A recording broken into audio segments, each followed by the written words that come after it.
مصطفى مصطفى منبع للصفا سيد الأنبياء مشعل.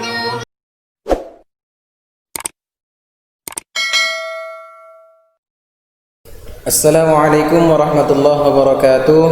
Alhamdulillahirabbil alamin wa bihi nasta'in ala umuri dunya waddin wa ala alihi wa sahbihi ajma'in. Bersyukur kita kepada Allah Subhanahu wa taala dengan mengucapkan alhamdulillahirabbil alamin.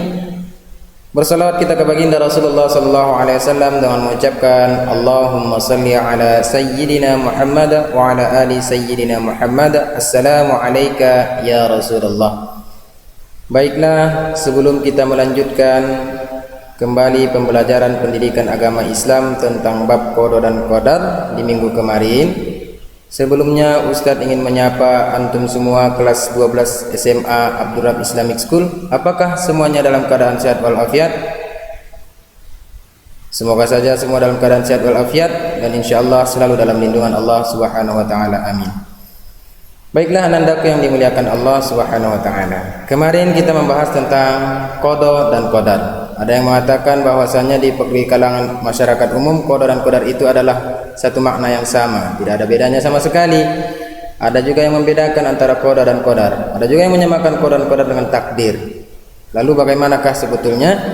Maka kemarin sudah kita bahas bahwasanya qada adalah satu ketetapan Allah yang mutlak, datangnya dari Allah dan tidak bisa diganggu gugat.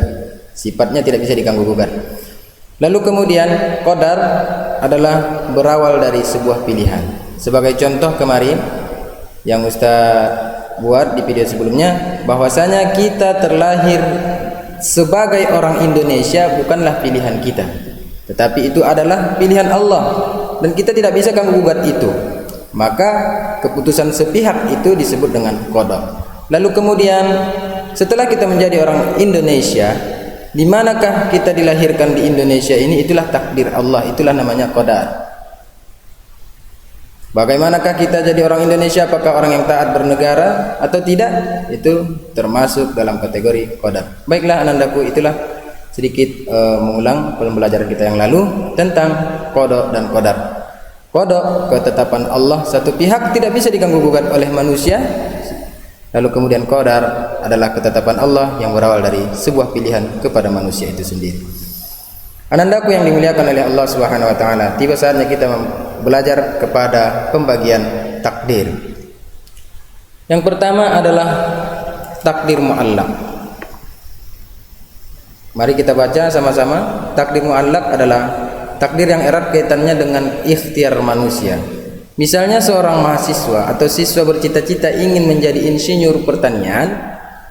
Untuk mencapai cita-citanya ia belajar dengan tekun. Akhirnya apa yang dia cita-citakan jadi kenyataan. Ia menjadi insinyur pertanian. Lalu kemudian itu adalah hal yang biasa. Artinya apa? Takdir muallaq ini berjalan sesuai edarnya. Ketika kita ingin menjadi seorang dosen, kita ingin menjadi seorang dokter contohnya, lalu kemudian mulai dari kecil kita memang sudah menyukai pembelajaran-pelajaran tentang biologi, tentang kesehatan. Kita pun mengambil, sesampainya di SMA kita ambil jurusan IPA dan sebagainya. Lalu kemudian ketika di pendidikan perguruan tinggi kita pun mengambil jurusan kesehatan, kedokteran. Semuanya sejalan, balance antara keinginan dengan usaha kita, balance. Lalu kemudian hasilnya pun alhamdulillah sesuai dengan apa yang kita cita-citakan. Maka yang seperti ini adalah hal yang wajar-wajar saja terjadi. Kenapa? Karena usaha dengan hasil sama. Lalu kemudian takdir seseorang menjadi dokter yang seperti ini disebut dengan takdir muallaq. Kenapa? Karena usahanya memang betul-betul menjadi seorang dokter. Lalu kemudian disinilah berlakunya firman Allah Subhanahu wa taala yang mengatakan bahwasanya innallaha la yughayyiru ma biqaumin hatta yughayyiru ma bi anfusihim. Allah tidak akan merubah nasib suatu kaum kecuali kaum itu sendiri yang mau merubah nasibnya. Artinya apa? Seseorang tadi pengen menjadi dokter, memang dia berusaha dari kecil pengen menjadi seorang dokter dan kriteria dokter pun berusaha dia penuhi. Lalu kemudian ini disebut dengan takdir mu'allaq. Ada juga takdir yang lain yang disebut dengan takdir mubram. Kebalikan dari itu, sudah berusaha menjadi seorang dokter, sudah mengambil sekolah kesehatan, sudah mengambil waktu di SMA jurusan IPA, sudah belajar biologi, sudah mempersiapkan diri untuk jadi dokter. Tapi pada kenyataannya setelah selesai sekolah dokter, Allah berikan dia menjadi seorang bisnisman. Lalu kemudian usaha dengan hasil tidak balance. Nah, seperti ini juga masuk dalam kategori takdir Allah. Yang menentukan itu siapa? Yang jadi dokter menentukannya siapa? Yang tidak jadi dokter itu siapa? Tetap Allah Subhanahu wa taala. Dan ketentuan itu berhubungan dengan takdir Allah. Maka takdir yang seperti ini, takdir yang tidak sesuai dengan keinginan manusia ini, tapi itu keinginan Allah, dan tidak sesuai dengan usaha manusia tetapi hasilnya lain dengan apa yang diinginkan Allah, maka takdir yang seperti ini disebut dengan takdir mubram. Saudara yang dimuliakan oleh Allah Subhanahu wa taala, keterkaitan dengan takdir mubram ini adalah takdir yang tidak perlu kita tanyakan lagi kenapa bisa terjadi. Contohnya di dalam PowerPoint ini Ustaz tampilkan, tidak perlu ditanyakan kenapa mata seseorang itu terlahir dengan keadaan sipit. Lalu kemudian kenapa seseorang itu berkulit hitam. Lalu kemudian kenapa saya dilahirkan sebagai seorang lelaki. Kenapa aku dilahirkan jenis kelaminnya perempuan. Itu tidak perlu kita tanyakan. Kenapa? Karena itu adalah kekuasaan Allah sendiri. Lalu kemudian kematian, kita pun tidak tahu di mana kita mesti mati. Lalu kemudian kapan waktunya mati, dalam keadaan seperti apa kita dijemput kematian pun kita tidak tahu. Dan kemudian itu tidak perlu kita pertanyakan. Lalu kemudian kita pun tidak bisa menolak dengan kematian itu. Kenapa? Karena itu keputusan Allah. Idza jaa ajaluhum la yasta'khiruna sa'atan wa la yastaqdimun. Apabila ajal itu datang, ajal mereka itu datang, maka tidak bisa diundur sedetik pun atau dimajukan sedetik pun. Artinya apa? Takdir mubram ini adalah takdir yang terjadi kepada manusia, namun manusia itu tidak perlu menanyakan kenapa itu mesti terjadi, karena itu termasuk ketetapan Allah dan itu masuk dalam kategori kuasanya Allah Subhanahu wa taala. Baiklah anandaku sekalian yang dirahmati Allah, terkait dengan qada dan qadar ini Ustaz ingin menyampaikan kepada antum yang beberapa pertemuan ataupun pertemuan yang kemarin dengan hari ini yang kita pelajari ini adalah bagaimana iktikad ahli sunnah wal jamaah memahami qada dan qadar. Artinya segala sesuatu yang terjadi pada manusia itu ada kuasa Allah Subhanahu wa taala. Namun di luar dari ahli sunnah wal jamaah ada yang menyikapi qada dan qadar bertolak belakang. Artinya apa? Menyalahi ataupun bertentangan dengan ahli sunnah wal jamaah. Salah satunya aliran qadariyah. Qadariyah ini adalah mempercayai bahwa segala sesuatu tindakan manusia itu tidak ada campur tangan Allah, bahwa apapun yang dilakukan manusia tidak ada sangkut pautnya dengan takdir Allah. Perbuatan yang dilakukan itu resmi manusia itu sendiri. Anandaku sekalian yang dirahmati oleh Allah Subhanahu wa taala, kaum qadariyah ini bertentangan sekali dengan kaum ahli sunnah wal jamaah. Mereka mengatakan bahwasanya tidak ada kuasa Allah dalam diri kita. Bahkan mereka pun mengingkari ayat Allah yang kita bacakan tadi. Mereka menafsirkannya dengan tafsir yang tidak sewajarnya.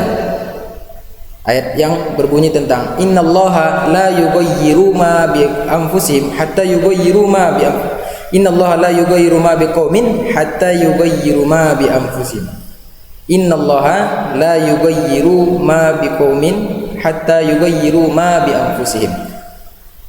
Ahli sunnah wal jamaah mengartikan ayat itu dengan Allah tidak akan merubah nasib suatu kaum. Allah tidak merubah nasib suatu kaum kecuali kaum itu mau merubahnya. Tetapi kaum qadariyah berbeda mengartikan ayat itu dengan orang ahli sunnah wal jamaah. Mereka mengartikan ayat itu dengan kata begini, Innallaha la yughayyiru ma biqaumin. Allah tidak bisa merubah nasib suatu kaum sampai kaum itu sendiri yang mau merubahnya. Artinya apa? Tidak ada kuasa Allah dalam diri kita. Mereka berpemahaman bahwasanya semuanya telah diberikan kepada manusia. Kekuasaan Allah itu sudah dialihkan kepada manusia, sehingga manusia itu sendiri yang mau memilih apakah dia menjadi orang yang bersyukur atau tidak, apakah dia menjadi orang yang kufur atau orang beriman, itu terserah kepada manusia itu sendiri, tidak ada campur tangan Allah. Maka mereka banyak mengingkari ayat-ayat Allah. Salah satunya adalah inna hadainahu sabila imma syakira wa imma kafura, bahwasanya syukur atau menjadi orang yang kufur itu adalah pilihan bagi manusia, tidak ada campur tangan Allah di dalam. Maka itu mereka mengingkari ayat surah Al-Insan tadi. Lalu kemudian ada juga faman syaa'a falyu'min wa man syaa'a falyakfur, bahwasanya kata mereka beriman atau kafir itu adalah manusia itu sendiri yang memilih, tidak ada campur tangan Allah. Padahal menurut kita ahli sunnah wal jamaah, pemahaman kita ahli sunnah wal jamaah, segala sesuatu yang ada pada diri kita itu termasuk dalam kuasa Allah subhanahu wa ta'ala. Itulah paham qadariyah. Di bawahnya ada lagi paham yang mengartikan qadar dan qadar itu tidak bertentangan dengan ahli sunnah wal jamaah, namanya aliran Mu'tazilah. Agak-agak sama dengan paham qadariyah. Persamaannya adalah bahwasanya yang menentukan tidak ada kuasa Allah di dalam diri manusia. Mereka berpendapat bahwasanya yang mempunyai kebebasan untuk memilih dan menentukan perbuatannya sendiri tanpa campur tangan dari Allah Subhanahu wa taala. Agak sama dengan qadariyah. Persamaannya bahwasanya yang menguasai diri manusia itu adalah manusia itu sendiri, tetapi yang membedakan antara qadariyah dan Mu'tazilah adalah jika perbuatan yang baik itu datangnya dari Allah, tetapi jika perbuatan manusia itu buruk maka datangnya dari manusia. Ini yang membedakan antara qadariyah dan Mu'tazilah. Dan ini pun masih dipertentangkan di dalam ahli sunnah wal jamaah, tidak sesuai. Kenapa? Karena dalam ahli sunnah wal jamaah berpemahaman bahwasanya segala yang sesuatu yang buruk, apapun yang terjadi pada manusia itu tetap ada campur tangan Allah di dalamnya. Mana dia dalilnya? Wallahu khalaqakum, Allah yang menjadikan kalian, wa ma ta'malun, dan Allah juga yang menjadikan apa yang kalian sedang kerjakan. Anandaku sekalian yang dirahmati oleh Allah Subhanahu wa taala, hati-hati dengan pemahaman seperti ini. Dan kenapa Ustaz kaitkan dengan aliran yang seperti ini? Ini adalah untuk membuka cakrawala wawasan antum, membuat antum penasaran, lalu kemudian menggali ilmu-ilmu tentang aliran-aliran yang seperti ini. Dan pada intinya kalian bisa mengetahui bahwasanya aliran yang tidak sesuai dengan ahli sunnah wal jamaah, yang bertentangan dengan ahli sunnah wal jamaah, siapa saja di antaranya. Lalu kemudian yang ketiga, ada paham Jabariyah, paham yang menyebutkan bahwa segala perbuatan manusia ditentukan oleh qada dan qadar Allah awalnya, lalu kemudian pada akhirnya ditentukan oleh manusia. Anandaku yang dirahmati oleh Allah Subhanahu wa taala, kita baca pengertiannya. Paham yang menyebutkan bahwa segala perbuatan manusia telah ditentukan dari semula oleh qada dan qadar Allah. Maksudnya bahwa setiap perbuatan yang dikerjakan manusia tidak berdasarkan kehendak manusia, akan tetapi diciptakan oleh Allah. Dan dengan kehendaknya di sini manusia itu tidak memiliki kemampuan. Ada yang mengistilahkan bahwa Jabariyah adalah aliran yang menjadi wayang, manusia menjadi wayang dan Tuhan sebagai dalangnya. Artinya apa? Kita ini tidak ada kekuatan apapun. Kita ini tidak ada kekuasaan terhadap diri kita sedikit pun. Tapi kita adalah bonekanya Allah, wayangnya Allah. Yang memainkan kita siapa? Allah. Andai kita berbuat dosa, siapa yang memainkan itu? Allah. Andai kita berbuat pahala, siapa yang mengarahkan itu? Allah. Andai kita masuk surga, siapa itu yang membuat? Allah. Siapa yang masukkan neraka? Allah. Lalu kemudian mana yang salah dari kaum Jabariyah ini? Kalaulah seperti ini pemahaman kita terhadap qada dan qadar Allah, maka hilanglah makna ikhtiar di dalam diri manusia.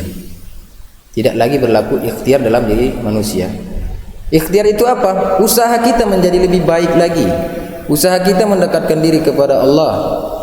usaha kita merubah nasib kita sebagaimana yang dijelaskan dalam ayat tadi. Tetapi jika begini pemahamannya, bahwasanya semua yang ditentukan oleh Allah, lalu kemudian manusia hanyalah sebagai wayang, lalu kemudian Allah adalah sebagai dalangnya. Kalaulah seperti ini pemahaman kita, maka yang terjadi adalah hilang makna ikhtiar di dalam diri manusia. Tidak ada lagi ikhtiar, tidak lagi berlaku ikhtiar. Sementara iktikad ahli sunnah wal jamaah mengatakan adanya ikhtiar untuk merubah nasib kita. Anandaku yang dirahmati oleh Allah Subhanahu wa taala, itulah dia pemahaman tentang kaum Mu'tazilah dan juga kaum Jabariyah, juga Qadariyah, aliran-aliran yang menyikapi tentang qada dan qadar. Nah, marilah kita masuk pada hal-hal yang selalu berkaitan dengan qada dan qadar. Ada beberapa aspek yang empat aspek yang selalu berkaitan dengan qada dan qadar. Yang pertama takdir. Lalu kemudian bagaimanakah takdir ini? Manusia mempunyai kemampuan sesuai dengan ukuran yang diberikan Allah kepadanya. Di samping itu manusia berada di bawah hukum-hukum tersebut. Takdir sudah kita jelaskan, dan lalu kemudian ikhtiar. Ikhtiar itu adalah usaha yang dilakukan manusia untuk menjadi lebih baik lagi, merubah nasibnya. Lalu kemudian doa. Setelah kita berusaha, maka Islam pun mengajarkan kita untuk berdoa. Kalaulah ikhtiar itu diartikan dengan sebagai usaha zahir, maka doa ini disebut dengan usaha batiniah kita kepada Allah.